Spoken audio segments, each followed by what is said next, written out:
Hey everyone, my name's Nekrotikk and this is Loki, and welcome to trying to keep both me and Loki on camera. So this is going to be a mental health update vlog. Now my therapist did say not to fully script videos because it doesn't really look ideal, but if I don't make notes and stuff, I completely forget what I wanted to say. So I have made some notes and I think I'm just going to read the notes. So it is kind of scripted, which is what I was told isn't going to be ideal, but I also just don't want to forget anything important that I wanted to say.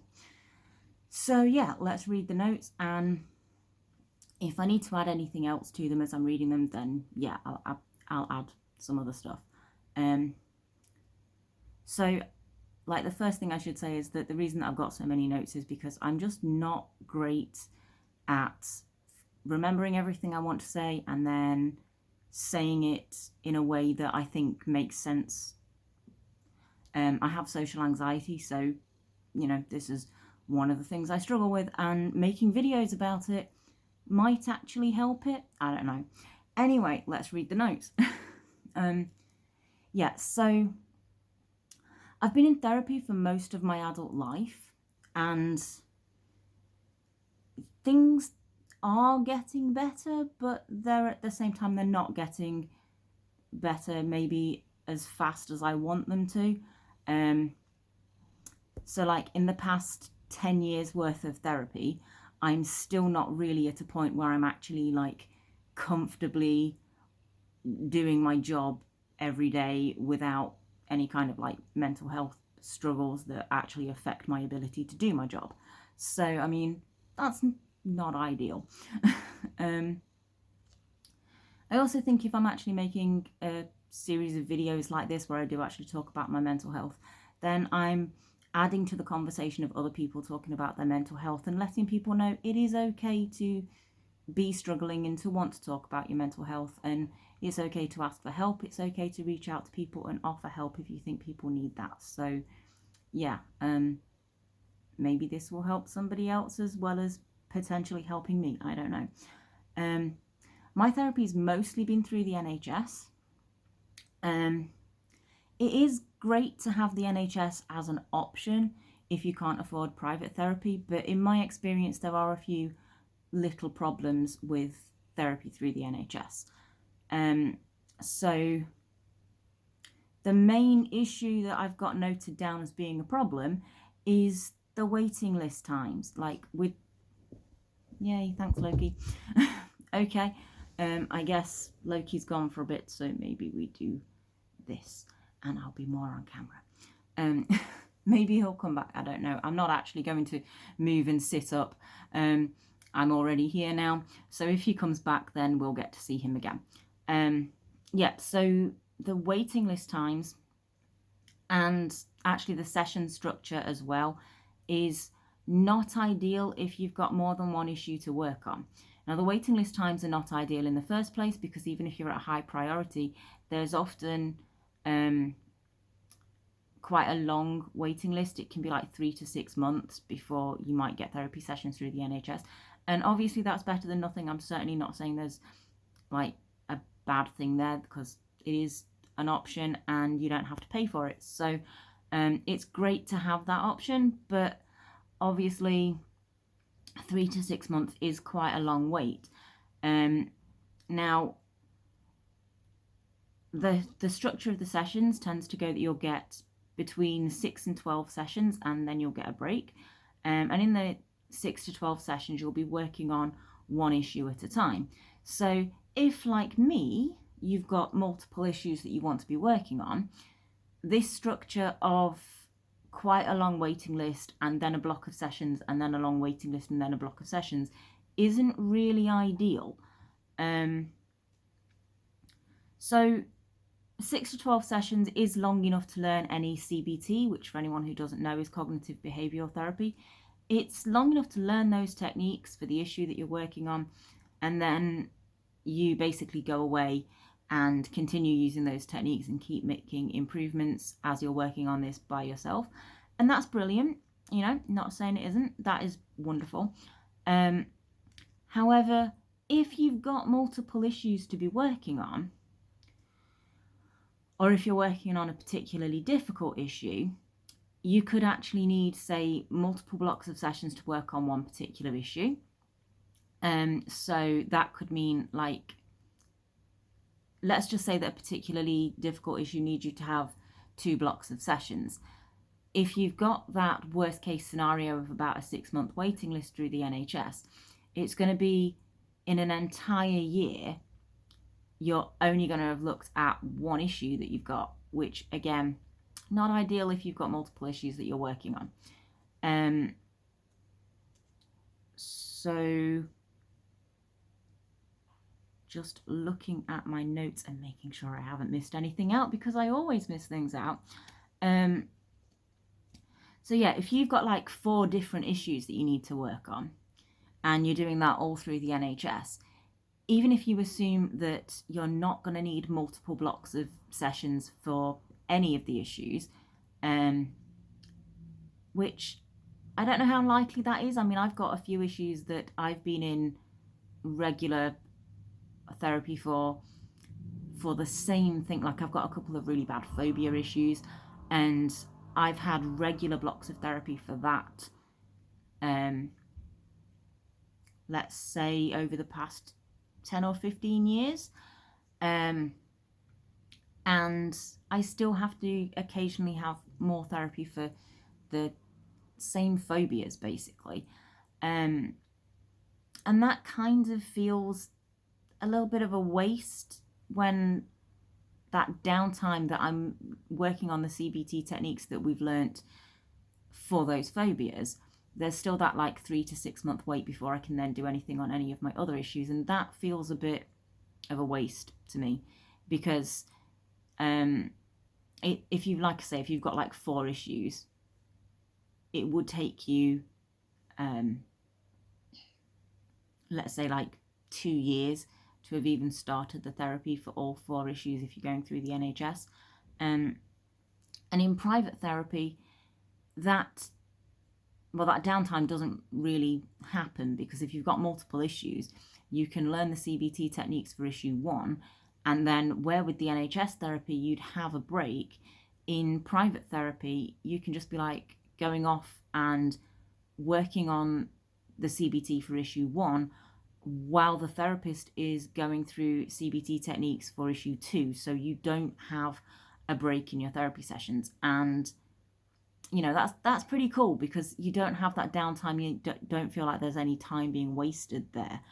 And I just want to say again, the NHS is great, because there's a lot of people like me who can't currently afford private therapy, and having any therapy as an option is obviously better than nothing.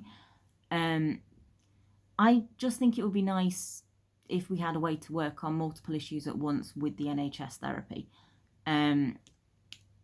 Like, I've noticed with my own issues, they're pretty much all linked to each other and to various different areas of my life. So I've got a note here about, a very long note here, about how all of these different issues affect my ability to work specifically on the job that I actually want to be working on. And I'm not going to read all of that note because that is ridiculously long.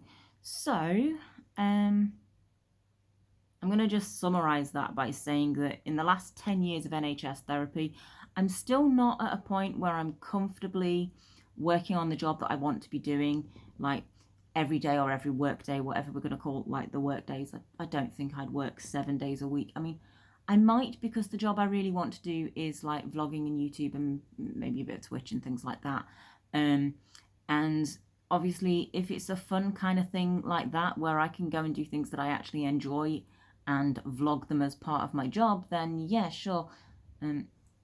I'm more likely to actually, I guess, do that, you know, every day, rather than set myself like 5 days a week as work and 2 days off or whatever. But yeah, at the moment, I'm not at a point where I'm actually like comfortably doing that. And there's various different reasons for that. One of them, like I'm looking at the viewfinder at the moment, and I've noticed that I've got really bad acne there at the moment that's just not going away. So I'll look at something like that and I'll be like, oh, I hate having acne. But then, like, last night I was watching one of Chris Broad Abroad in Japan's videos, and I think it was last night that he also like tweeted a thumbnail about this video, and I noticed, and this is not a bad thing, this is just something that I'm pointing it out just because it helps with me realizing like I have acne there at the moment and it's super annoying. But I noticed in the thumbnail for this video, Chris Broad's actually got like a really big acne spot, and I'm like, cool, I'm not the only person that gets that. And I mean, seeing it not affect his ability to even have it in the thumbnail or anything like that, you know, I'm like, okay, cool, maybe I worry too much about acne and stuff. And then that's one of those things that then like stops me perhaps making a video or something when I really should be doing it. Yeah, so that's a thing. And my next note, for my notes, I'm using my little mini rocket book. So you'll see me turning the pages a few times because I think I've got like, I don't know how many pages I've done of notes. How many pages have I done? I've done like 5 pages of notes basically. So this is going to be a long video. So yeah, to get back to the point that I was making about like how long therapy has been taking, the 10-year time frame would be less than ideal for anyone. But I actually turned 35 in May, and it basically made me realize a few things. And the first thing I realized is that like NHS therapy really is helping. Just it's helping so slowly. And because it's helping so slowly, I've noticed it's actually causing a few other issues as well. And what I don't really want to be doing is having a list of issues. Let's say I've got 10 issues that I want to work on, and I start working on issue 1, and then I've added another issue to the end of the list. So by the time I've worked on issue 1, there's still 10 things on the list because I've added something else. And yeah, obviously that would mean I'd basically never be out of therapy because I would always just be adding more issues. So not ideal. So I think everybody can probably relate to this. It really sucks to reach a milestone birthday and realize that you're not really where you want to be in life. So I mean, you can feel a bit like that's like a lot of your life up to that point. Maybe you feel like it's just been completely wasted or something. And logically, you're going to know that it hasn't been a waste. You know, there's going to be things that you like about life. There's things you still want to do. And, you know, it's not going to be as bad as you think it is, but there are going to be times where you're just like, yeah, that really kind of sucks, you know. And I think most people can kind of relate to that. Sorry, my hair was just getting in the way there and annoying me. So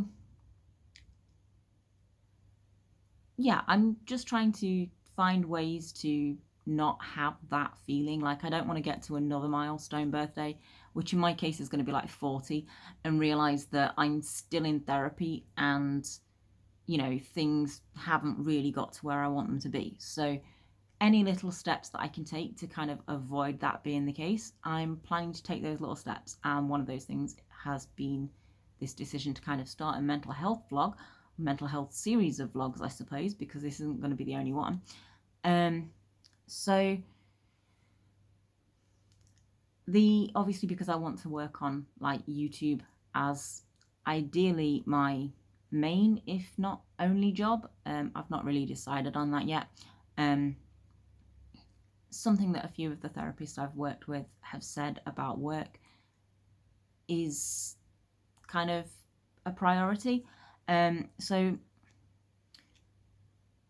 a few of them have said that like having a job that you actually enjoy and that pays a reasonable living income should be the highest priority for most people, like regardless of whether you've got mental health issues or not, and regardless of what your mental health issues are. Just because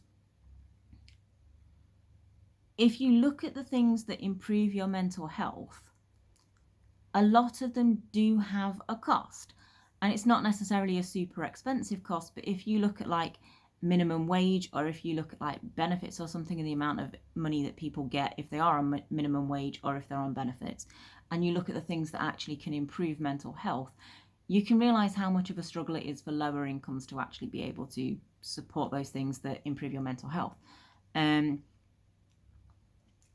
So therapists I work with said like things are not always expensive, but a lot of them aren't cheap either. So you've got to make sure that the job that you're doing is satisfying enough that you're not getting mental health issues caused by your job, and that you can actually, you know, afford things that improve mental health. And they gave examples of things like being able to afford a nice home that you always feel relaxed in. So that's like if you move into somewhere and it's like nice enough, but obviously you want to make it relaxing, so you want to get like the right furniture, the right decorations and stuff like that. You want to be able to afford that. And then there's things like therapists are very fond of giving examples like going for coffee or something with your friends. Now I can't fully relate to that example because I have social anxiety and I much prefer my social interactions to be online. Because if my anxiety gets bad, then I can just like, I don't even really make excuses. I'm just like, yeah, so anxiety issue, I'm just going to log off now and that's cool, you know. It's not like I'd then have to get home afterwards or find somewhere to be, you know. So like, yeah, I can't fully relate to that. But basically what they were saying is that anything that improves your mental health, the goal is your ability to do that or not do that should be a choice and not related to any kind of financial constraints. Like if you are the kind of person who wants to actually like go for coffee or something, then like I don't know why coffee is the example that therapists give, because coffee's not overly expensive. But I guess if you're on a really low income, coffee is quite expensive. So never mind. Ignore that. We'll use coffee as the example because that's the one that a lot of therapists have used when they've been explaining this to me. So the idea is that it should always be your choice whether or not you do something that improves your mental health. It shouldn't be a financial constraint. And so, yeah, basically, the goal is to obviously have that suitable income that you can just do the things that you want to do. Like you don't have to be super rich, but if you say want to go to a nice park or something and there aren't any parks in your area, the financial constraint shouldn't be whether or not you can afford the train fare or whatever it is to get to where you want to go, you know. It should just be that, say, every fortnight or something you can just go to that nice park, that nice woodland, whatever it is you want to do, without having to worry about whether or not it's really affordable. And that's basically what they were saying. So yeah, that makes the highest priority thing that I'm looking at is work, basically.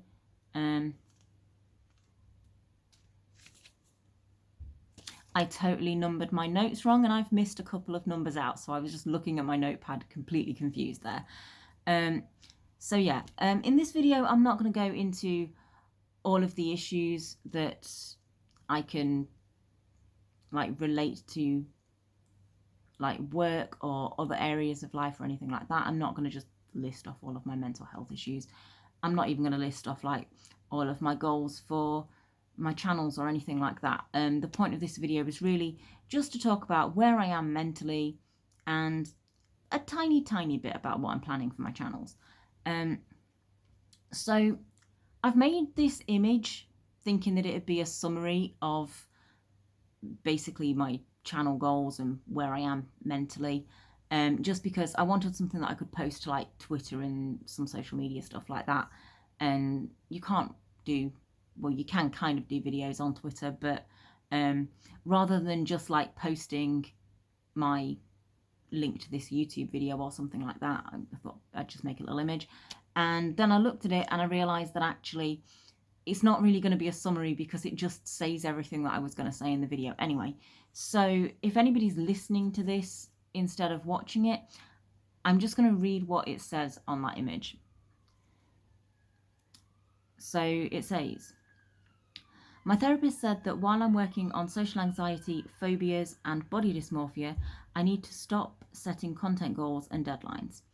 When I take the time I need for mental health, I miss deadlines and sometimes start making content that messes with my mental health, so I don't finish it.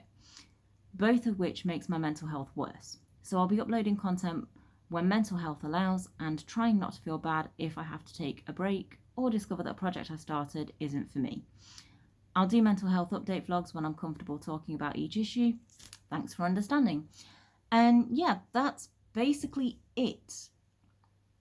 So like, I did think I was going to expand on that a little bit in this video, but clearly I don't need to. That really says it all. So I'm not going to talk about exactly what my body dysmorphia is at the moment, so don't ask. Basically, when I'm comfortable talking about exactly what that is, then I will make videos about it. As for the thing where I feel bad if I set like an upload schedule and then somehow I've managed to miss it, I know loads of people have told me in the past that just don't worry about that because just take the time for your mental health. Your mental health is important, you know. That's really easy to say, but then of course it doesn't just automatically stop me feeling bad for missing an upload date. So Loki's daily videos are going to keep going up as they do every day. If I don't have internet access on a particular day for some reason, like maybe, I don't know, I would say we go camping or something, but even if we go camping, I've got unlimited data with 3, so I should be able to always have internet access, but you never know, stuff happens. I will still record the videos, and if I can't upload them on that day because of internet access, I'll upload them the next day or something like that, you know. So they'll be going up definitely every day like they do. Then any other content that I want to make, I'm just not setting goals for. So I'm going to try and do regular uploads. I don't know how often they'll be. So yeah, basically, like it said in the image, when my mental health allows, you will get content, and hopefully that's enough for anybody who's actually watching.